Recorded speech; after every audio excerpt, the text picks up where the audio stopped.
remember all too well the sleepless nights stressing over where to set up my medical practice.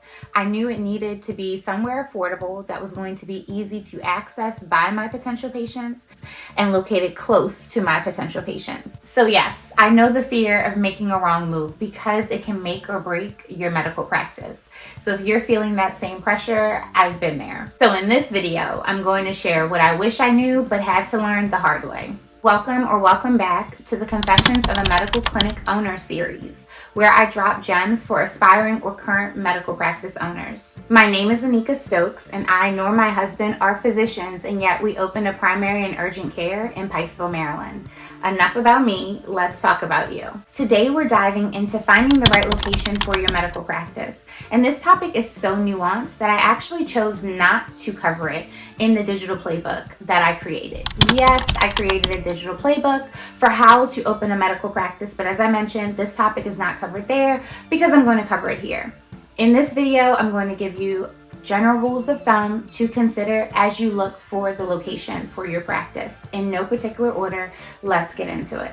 Number of exam rooms. Now, the number of exam rooms is not just about how many patients you can see in a day, although that's a big part of it. It's also about how efficiently you can run your practice. It's true, more rooms may mean you can see more appointments and stagger them and keep things running smoothly. However, fewer rooms may also mean that you're not spreading yourself too thin. So you need to strike a balance that's going to make sense for your practice, your practitioners, and your business model. Don't be afraid to get creative. I've seen a nurse practitioner share her office suite with the lab. So she shares the waiting area and the bathroom with the lab. Her and the lab share the cost of the suite. And she has an office inside of the bigger unit. And inside that office is where she sees her patients. That's right. Her exam table is inside of her office, which is inside of the larger unit. I hope that makes sense. And from what I see, she stays booked and busy. So the moral of that story is don't let a limited number of exam rooms or a small space deter you from opening your medical practice. People are really out here doing more with less, and you can too. ADA accessibility, and this is a big one that sometimes gets overlooked, unfortunately, until it's too late. You want your practice to be welcoming to all patients, including patients with disabilities. Now, not only is it the right thing to do, but what you're going to find is some insurance panels require ADA compliance, which means if your location isn't accessible, you could be cutting off a whole segment of your potential patient base and risking regulatory and patient issues down the road. Next, we have rent costs. And I know it's tempting to go for the cheapest place you can find, but that might actually cost you more in the long run. Hear me out. Now, if you pick a place just because the rent is low, you might find yourself in a location that is either hard for patients to get to or that does not attract the type of traffic you need. On the flip side, don't get lured in by a pricey, high traffic location until you first make sure that you can sustain those costs while you're building up your practice. Proximity to target demographics. You've got to really think about where your potential patients live and work. Is it going to be easy for them to get to you, or is coming to your location going to take them out of their way? Your target patients are busy professionals. For example, setting up your practice near office buildings or in the central part of town could truly make all the difference.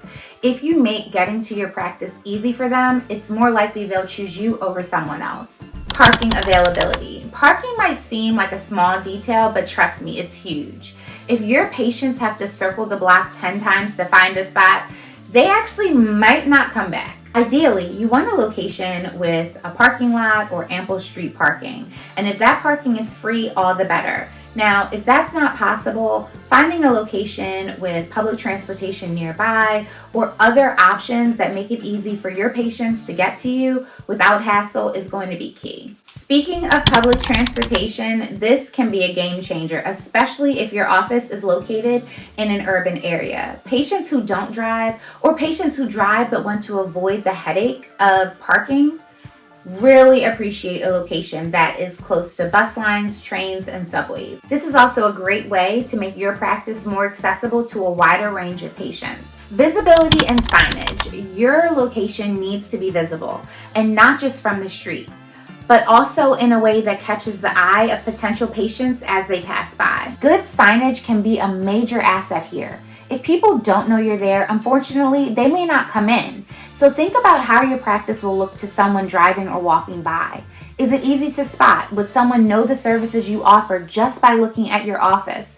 Is there room for clear, attractive signage that makes your presence known? Competitor proximity. Being close to competitors can be both a blessing and a curse. On one hand, if you're in an area that already has established practices, that might mean there's a high demand for healthcare services, and you can look for opportunities to fill the gaps that their practice has left wide open. For example, our practice is located right down the street from a larger urgent care. We intentionally open our office an hour earlier than they do so that we can catch patients who need urgent care services but don't want to wait an extra hour to be seen by them. So they come to us. We also often get what I call trickle over patients. Now, those might be patients who fully intended to go to that urgent care but saw our signage first and decided to allow us to care for them.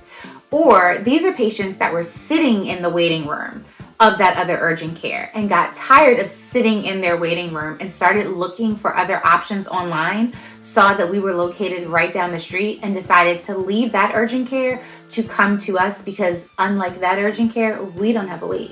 Either way, it's a win-win for us and for the patient. On the other hand, you don't want to get lost in the shuffle by being flanked by too many competitors. So do your homework, find out who's already in the area, and if nothing else, figure out how you are going to differentiate your practice. Neighborhood safety.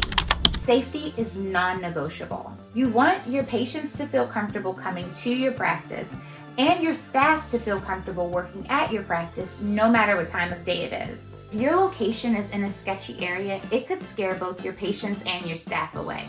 No matter how great your services are and no matter how great your pay and benefits are. So please, make sure you find a location that is safe and well lit. Zoning regulations. Before you sign any lease, make sure your location is zoned for medical use. I know, this might seem like a no-brainer, but you'd be surprised how many people actually overlook it, and I don't want you to be those people. If you're not properly zoned, you could run into all types of legal headaches, from fines to even being forced to move. So it's worth taking the time to check this up front to save yourself a lot of headaches down the road. I know, finding the right location for your medical practice can honestly feel like you're in a maze with no exit. Hopefully with these tips, those exits should be coming into view. If you found these tips helpful, make sure to subscribe because I will be sharing more tips on how to set your medical practice up for success. And as always, if you've got questions or need more support, don't hesitate to drop a comment. Remember, you've got this. See you in the next video.